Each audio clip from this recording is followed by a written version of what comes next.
Puri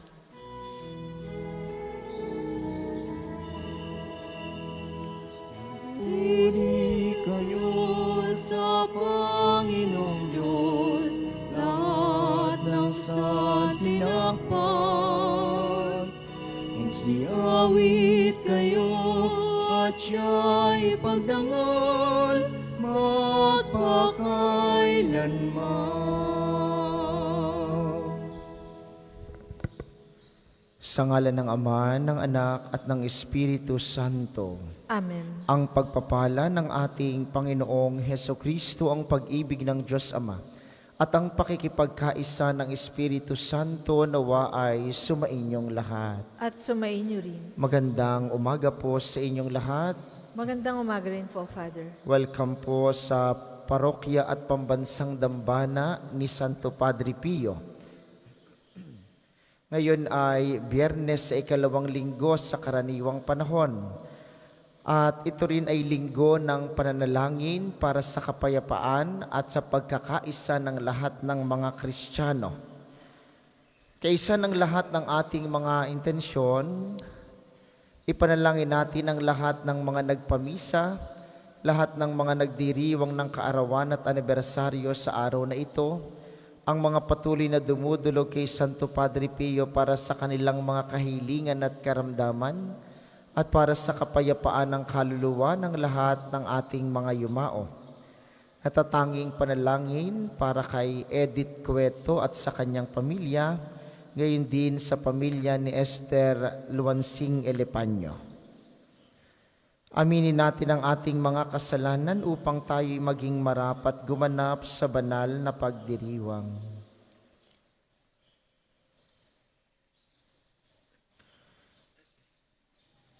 Inaamin ko sa makapangyarihang Diyos at sa inyo mga kapatid, na lubha akong nagkasala sa isip, sa salita at sa gawa, at sa aking pagkukulang. Kaya isinasamo ko sa mahal na Birheng Maria, sa lahat ng mga anghel at mga banal, at sa inyo mga kapatid, na ako'y panalangin sa Panginoong ating Diyos. Kaawaan tayo ng makapangyarihang Diyos, patawarin tayo sa ating mga kasalanan, at patnubayan tayo sa buhay na walang hanggan. Amen. Panginoon, kaawaan mo kami. Panginoon, kaawaan mo kami. Kristo, kaawaan mo kami. Kristo, kaawaan mo kami. Panginoon, kaawaan mo kami. Panginoon, kaawaan mo kami.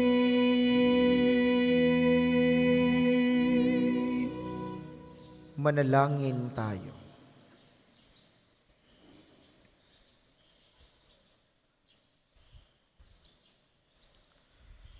Ama naming makapangyarihan, tinitipon mo ang mga nawalay at tinatangkilik mo ang mga nagkakatipon sa iyong sambayanan. Lingapin mo ang mga kabilang sa kawan ng iyong anak, na sa iyo itinalaga sa buklod ng iisang binyag, upang sila'y magkabuklod sa buong pananalig at sila'y magkapisan sa buklod ng pag-ibig sa pamamagitan ni Hesukristo, kasama ng Espiritu Santo magpasawalang hanggan. Amen.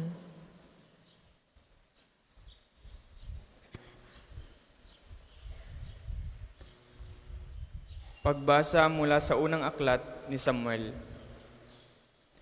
Noong mga araw na iyon, pumili si Saul ng 3,000 Israelita at isinama sa paghanap kay David sa bundok ng mailap na kambing. Nang matapat na sila sa kanlungan ng tupa sa tabi ng daan, nanabi siya sa may bunganga ng kuweba sa tapat ng kulungan. Samantala, sina David ay nagtatago sa loob ng kuwebang iyon. Sinabi kay David ng kanyang mga tauhan, "Ito na marahil ang katuparan ng salita ng Panginoon. Ibibigay ko sa iyo ang iyong kaaway at maaari mong gawin sa kanya ang gusto mo." Palihim na lumapit si David at pinutol ang laylayan ng kasuotan ni Saul. Nang magawa niya ito, siya'y inusig ng kanyang budhi, sapagkat para na niyang nilapastangan ang hari. Sinabi niya sa kanyang mga tauhan, "Huwag nawang itulot ng Panginoon na lapastanganin ko ang hari na kanyang hinirang." At napakiusapan niya ang kanyang mga kasama na huwag galawin si Saul. Ito na may nagtindig na nagpatuloy sa kanyang lakad. Nang malayo-layo na si Saul, lumabas sa kuweba si David at humiyaw, "Mahal kong hari." Nang lumingon si Saul, buong pagkalang na lumukod si David at sinabi, "Bakit po kayo naniniwala sa nagsabi sa inyo na ibig ko kayong patayin? Pinatunayan ko ngayon na hindi totoo yaon. Nang kayo'y manabi sa bunganga ng kuweba, ibig kayong patayin ng aking mga kasama. Ngunit hindi ako pumayag. Sinabi ko sa kanila na hindi maaaring pagbuhatan ng kamay ang aking hari, sapagkat siya'y hinirang ng Panginoon. Narito, ama ko, ang kapiraso ng laylayan ng inyong balabal. Kung ito'y napiraso ko sa inyong kasuotan, magagawa ko ring patayin kayo noon kung gusto ko. Ito ang katunayan na hindi ko kayo gagawa ng masama kahit pinagpipilitan ninyo akong patayin. Ang Panginoon ang humatol sa atin. Siya ang bahala sa inyo. Ngunit hindi ko kayo maaaring pagbuhatan ng kamay. Gaya ng ating kasabihan, masamang tao lamang ang gumagawa ng masama. Ngunit ako ay di maaaring magbuhat ng kamay sa inyo. Sino ako upang paghanapin ng hari? Ako'y tulad lamang ng isang patay na aso o kasinliit lang ng pulgas. Ang Panginoon ang humatol sa ating dalawa. Siya ang higit na nakakaalam tungkol sa mausapang ito. At siya ang magliligtas sa akin laban sa inyo." Pagkatapos magsalita ni David, sinabi ni Saul, "David, anak ko, ikaw nga ba iyan?" At siya'y nanangis. Sinabi pa ni Saul, "Higit kang mabuti kaysa sa akin. Sinusuklian mo ng mabuti ang masamang ginawa ko sa iyo. Ito'y pinatunayan mo ngayon. Hindi mo ako pinaslang bagamat maluwag mong magagawa. Bihira sa tao ang makakagawa ng ginawa mo. Ang pawalan pa ang kaaway na nasa ilalim ng kaniyang kapangyarihan. Pagpalain ka nawa ng Panginoon at sa kabutihan mong ito sa akin. Ngayon, alam kong ikaw ay magiging hari ng Israel at natitiyak kong mapapanatag ang bansang ito sa ilalim ng iyong pamamahala." Ang salita ng Diyos. Salamat sa Diyos. Salmong tugunan. Poon kami kaawaan at lagi mong kahabagan. Poon kami kaawaan at lagi mong kahabagan. Mahabag ka, o aking Diyos, ikaw sana ay mahabag. Sa iyo lumalapit upang ako ay maligtas. Pagkat aking nasumpungan sa ilalim ng iyong pakpak, ligtas ako sa panganib hanggang ito ay lumipas. Poon kami kaawaan at lagi mong kahabagan. Yaong aking tinatawag, ang Diyos sa kalangitan. Ang sa Diyos na nagdudulot ng lahat kong kailangan. Magmula sa kalangitan, diringgin ang aking hibig. Ang lahat ng kaaway ko'y lubos niyang magagahis. Ang tapat niyang pagmamahal at matapat niyang pag-ibig, ihahayag ito sa Diyos, sa akin di ikakait. Poon kami kaawaan at lagi mong kahabagan. Ihayag mo sa itaas, O Diyos, kabantugat dito naman sa daigdig ang iyong karangalan. Pag-ibig mong walang maliw ay abot sa kalangitan. Nadarama sa itaas ang lubos mong katapatan. Poon kami kaawaan at lagi mong kahabagan. Tayo po ay magsitayo.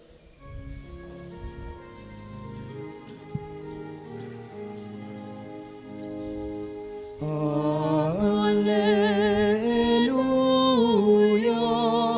alleluia, alleluia,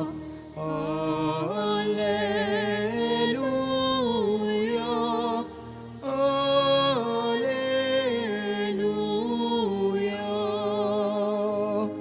Pinagkasundo ni Kristo ang Diyos at mga tao, kaya't napatawad tayo. Alleluia, alleluia, alleluia,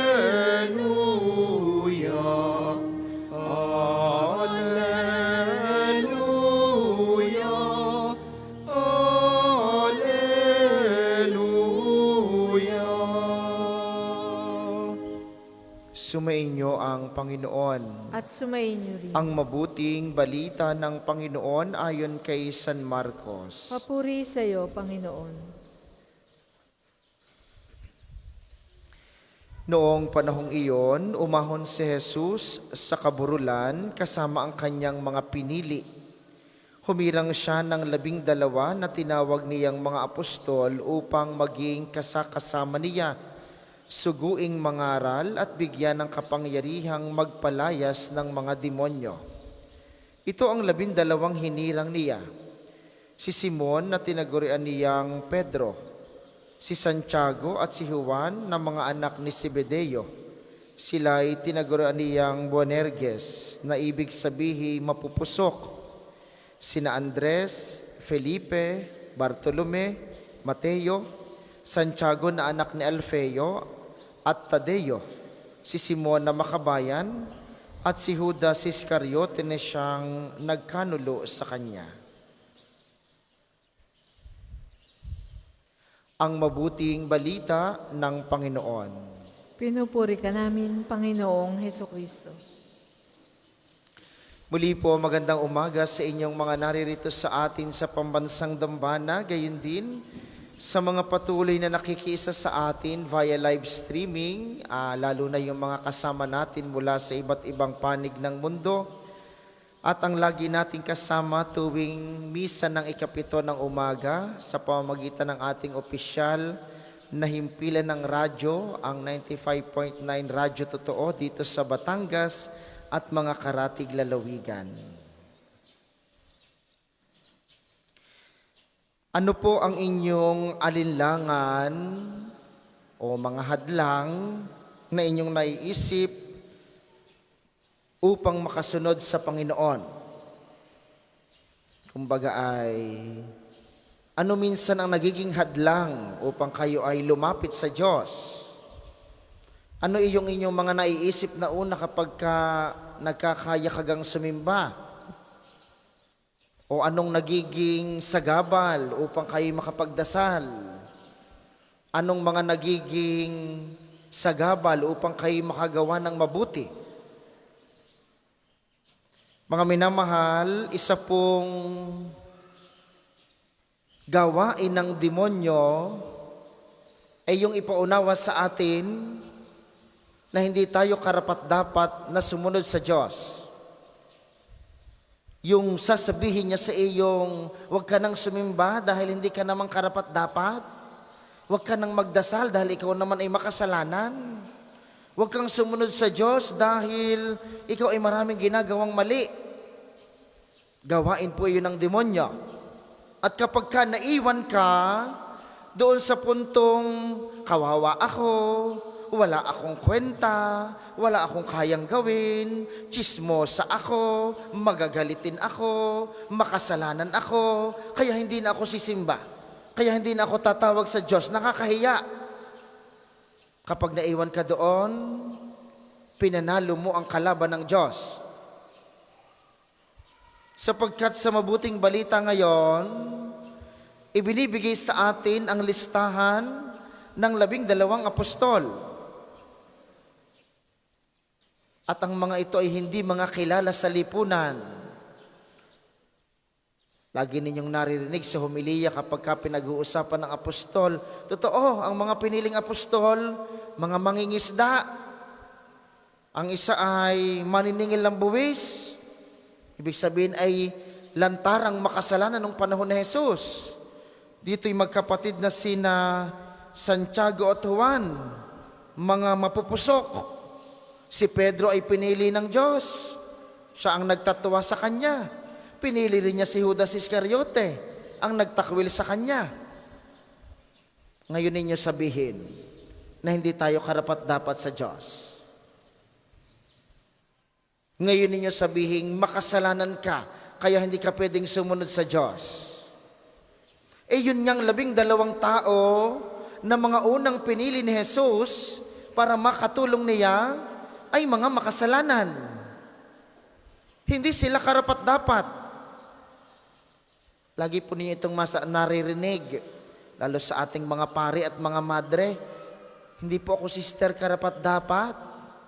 Sa seminaryo, lalabas na po ako, hindi ako karapat-dapat. Sino ang karapat-dapat? Walang karapat-dapat sa Diyos, kundi ang kanyang sarili. Pero hindi po tayo ang pumipili sa Diyos.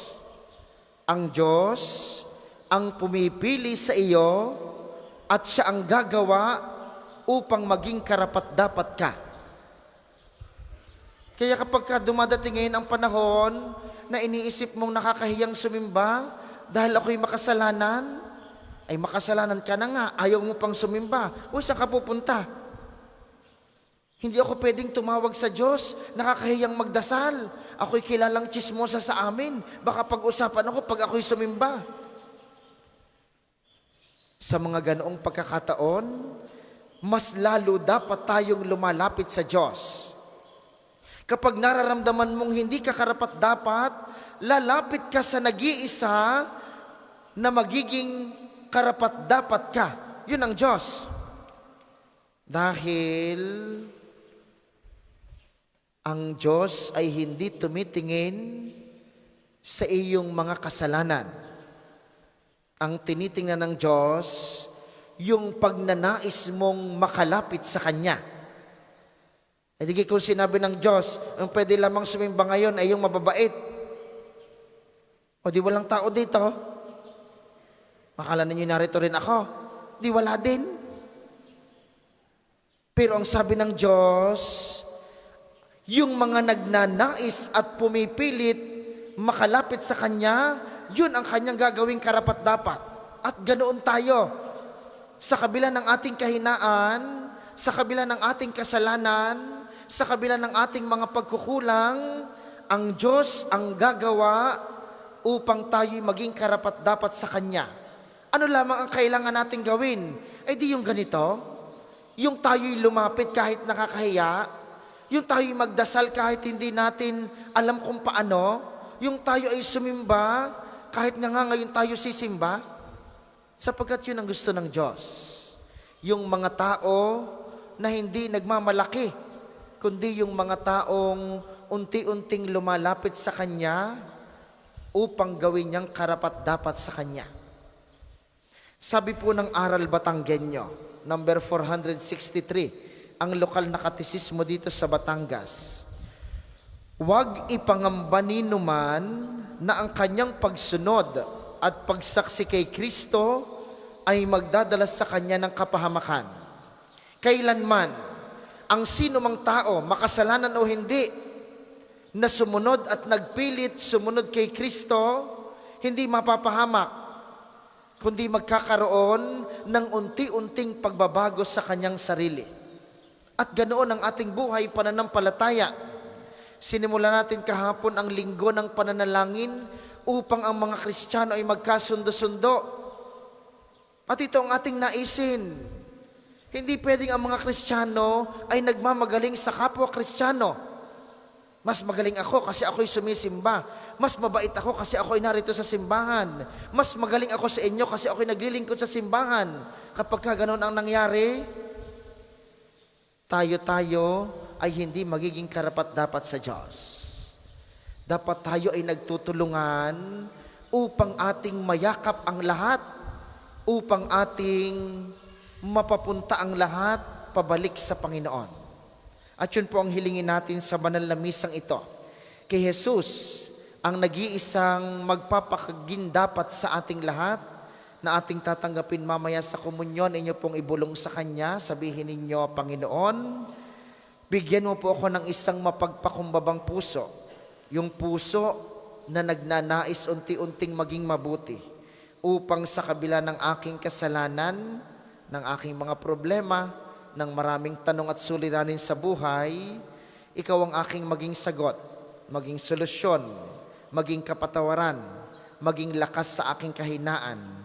Ikaw na nag-iisang magpapagindapat sa aking mga kasalanan.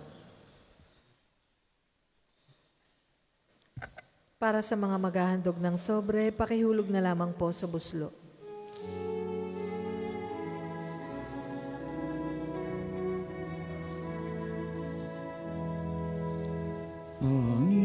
Panginoon, naririto kami ngayon,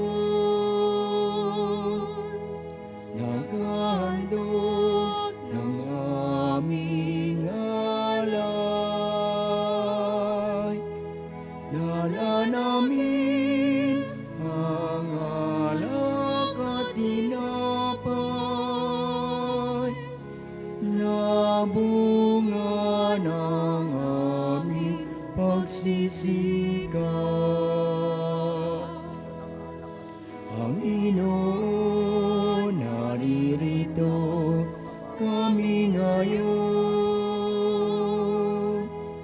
naghahandog ng aming alay. Dala namin ang alak at tinapay na bunga ng aming pagsisikap. Tayo po ay magsitayo.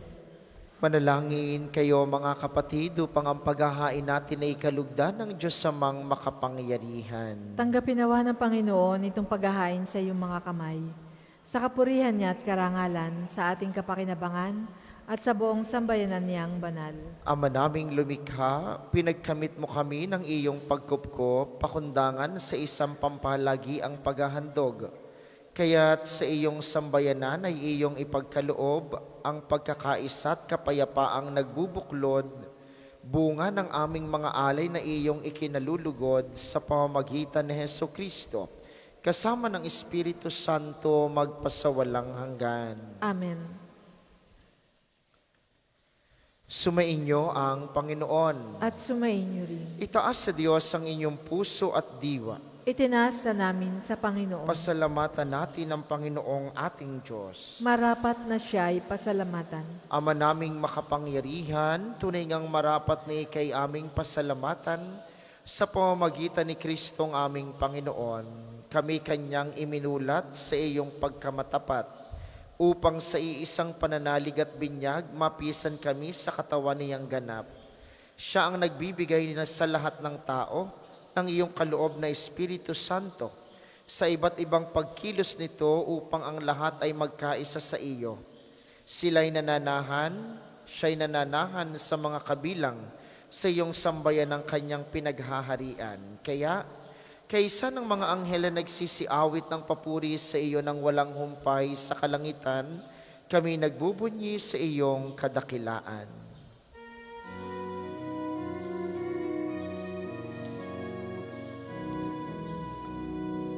Santo, Santo, Santo, Panginoong Diyos ng mga hukbo, napupuno ang langit at lupa ng kadakilan mo.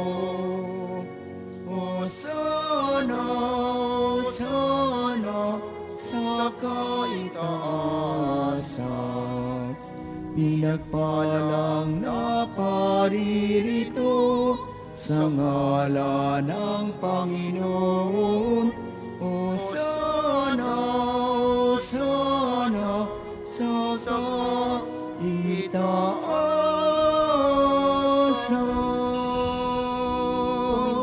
Kung hindi kayang lumuhod, manatili pong nakatayo ng may paggalang. Ama naming banal, ikaw ang bukal ng tanang kabanalan, kaya't sa pamamagitan ng iyong Espiritu, gawin mong banal ang mga kaloob na ito upang para sa amin ay maging katawan at dugo ng aming Panginoong Heso Kristo. Bago niya pinagtiis ang kusang loob na maging handog, hinawakan niya ang tinapay, pinasalamatan kaniya, pinaghati-hati niya iyon. Iniabot sa kanyang mga alagad at sinabi, tanggapin ninyong lahat ito at kanin, ito ang aking katawan na ihahandog para sa inyo.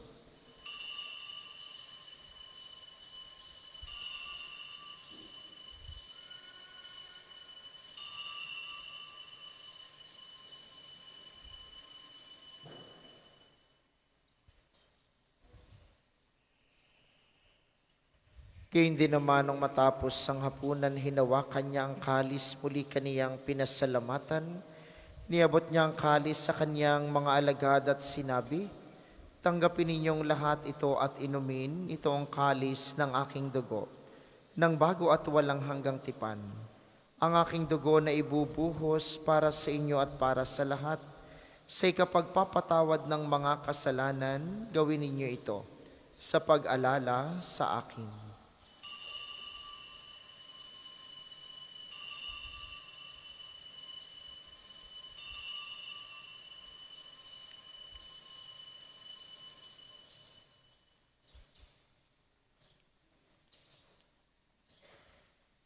Ipagbunyi natin ang misteryo ng pananampalataya. Si Kristo'y namatay, si Kristo ay nabuhay, si Kristo'y babalik sa wakas ng panahon.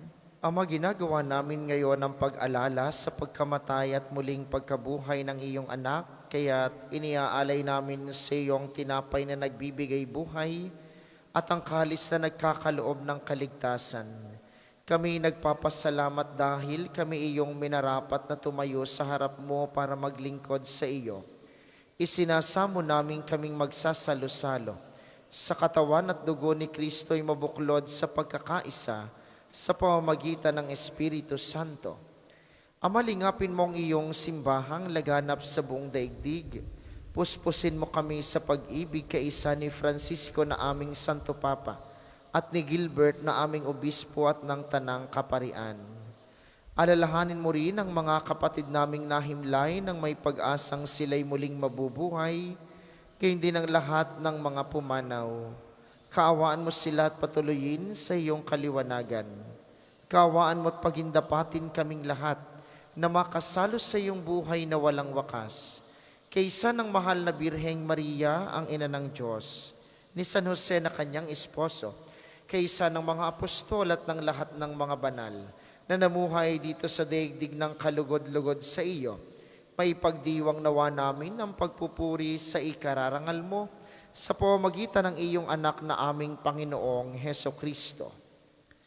Sa pamamagitan ni Kristo kasama niya at sa kanyang lahat ng parangal at papuri ay sa iyo, Diyos amang makapangyarihan, kasama ng Espiritu Santo, magpasawalang hanggan. Amen, amen, amen.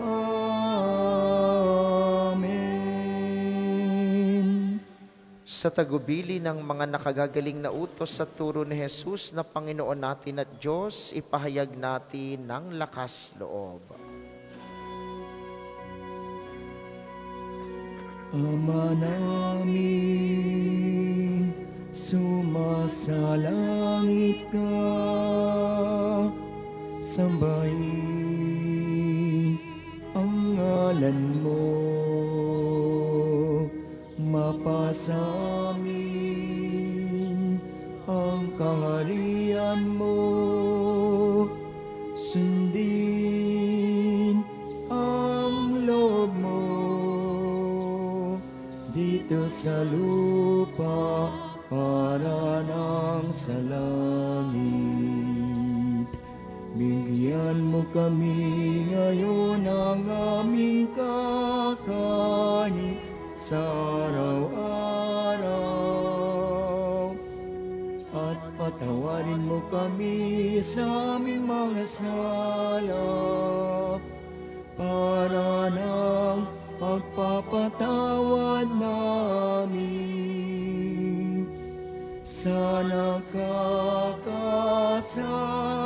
sa amin. At huwag mo kaming ipahintulot sa tukso, at iadya mo kami sa lahat ng masama. Hinihiling namin kami iadya sa lahat ng masama, pagkalooban ng kapayapaan araw-araw, iligtas sa kasalanan at ilayo sa lahat ng kapahamakan, samantalang aming pinananabikan ang dakilang araw ng pagpapahayag ng tagapagligtas naming si Heso Kristo. Sapagkat iyo ang kaharian at ang kapangyarihan at ang kapurihan magpakailanman. Amen. Panginoong Heso Kristo, sinabi mo sa iyong mga apostol, kapayapaan ang iniiwan ko sa inyo, ang aking kapayapaan ang ibinibigay ko sa inyo. Tunghayan mo ang aming pananampalataya at huwag ang aming mga pagkakasala. Pagkalooban mo kami ng kapayapaan at pagkakaisa ayon sa iyong kalooban, kasama ng Espiritu Santo magpasawalang hanggan. Amen. Ang kapayapaan ng Panginoon ay laging sumainyo. At sumainyo rin. Magbigayan kayo ng kapayapaan sa isa't isa.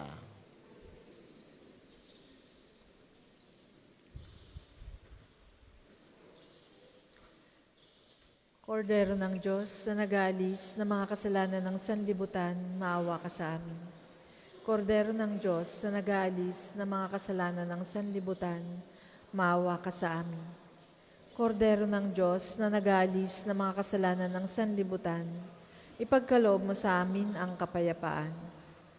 Kung hindi kayang lumuhod, manatili pong nakatayo ng may paggalang.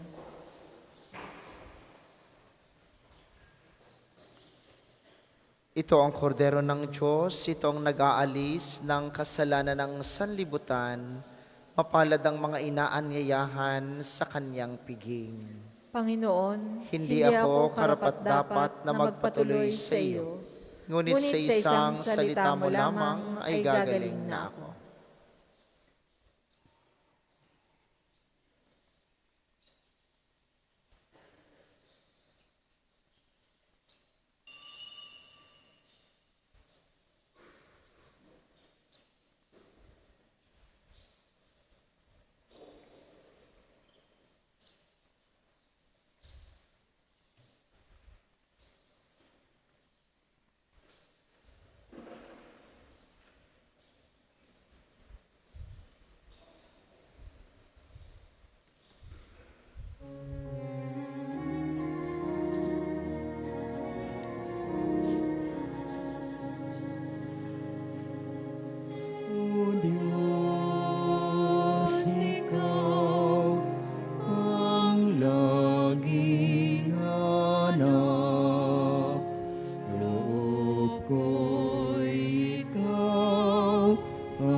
ika'y pagmamasdan sa dakong banal.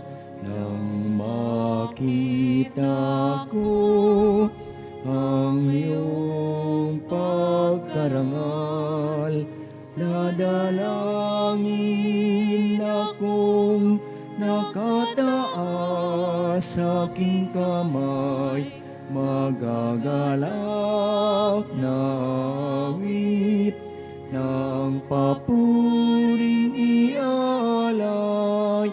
Ngunit ako, ikaw, abang nahimlay, pagkat ang tulong mo sa tuwin ay taglay sa lilim ng iyong mga pagpag. Umawit akong buong galak.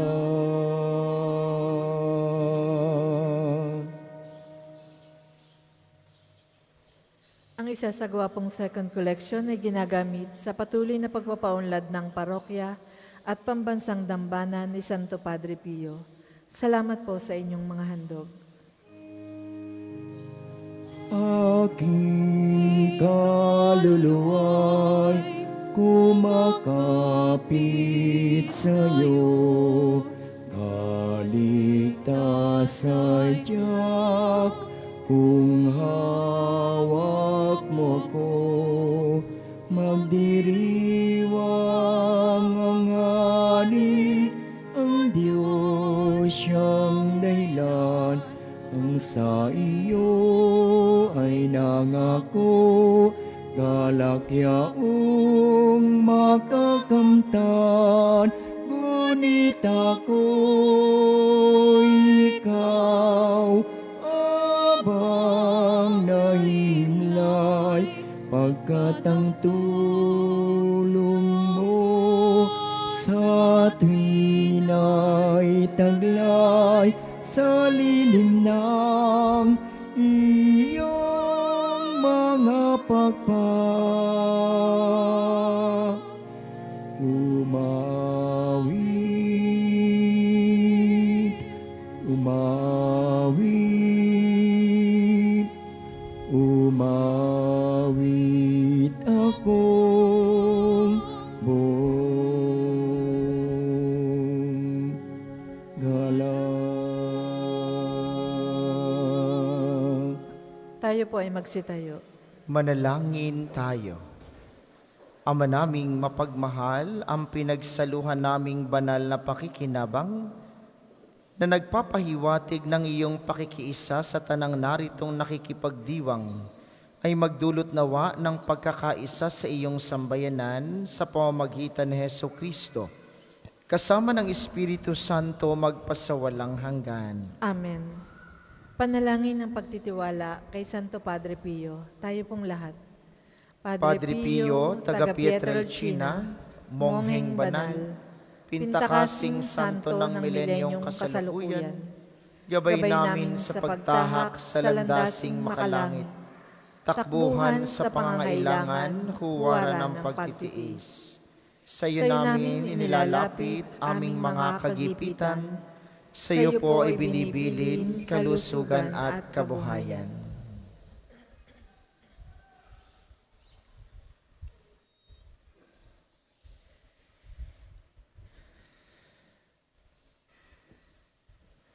Di man karapat-dapat, Kami po ay pagbigyan, bendisyonan at basbasan, maging ganap sa buhay. Lumayo nawa kami, umiwas sa kasalanan. Lumapit lagi sa Diyos, maging matatag at matibay. Sa mabuting balita ng pagliligtas, turuan mo kami nawa. Sa tuwi na ay makinig, magnilay at sumampalataya. Amin pong pakiusap itong mga kahilingan, puso ay nagsisisi, nagtitikang taimtiman. Di na muling magkasala, sunod lagi sa Diyos Amang, kaysa ng Espiritu at ni Jesus na tagapamagitan. Amen. Tayo po muna'y magsiupo para sa mga patalastas. Una sa inyong pagbisita sa pambansang dambana, mangyaring pakaingatan ng inyong mga personal na gamit. Hangad po namin ang isang matiwasay at maayos na pagbisita sa National Shrine. Ikalawa, sa paligid ng ating simbahan, may makikita kayong mga Pilgrim's Information Record Book. Sa mga hindi pa po nakapagsusulat, pakilagay ng inyong pangalan at ilang hinihinging detalye. Ito po'y tulong sa ating documentation program at alaala ng inyong pagbisita sa pambansang dambana.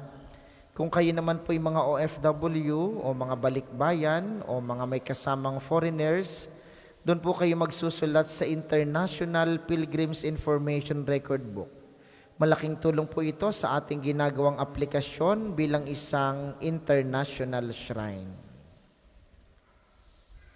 Sa darating pong Martes, ika-23 ng buwan ay araw ng pagpapagaling ng Panginoon sa pamamagitan ni Padre Pio. Ang ating oras ng healing masses na may healing liturgy at paggagawad ng langis sa alas 9 ng umaga at sa alas 5 ng hapon. Kayo po at ang inyong mga may sakit ay inaanyayahang makiisa. Maraming salamat sa inyong lahat. Ang ating sunod na misa mamayang alas 10 ng umaga. Inaasahan namin inyong pananatilihin ng kalinisan, katahimikan at diwa ng pananalangin sa loob at labas ng ating mga simbahan. Muli po kayong magsitayo.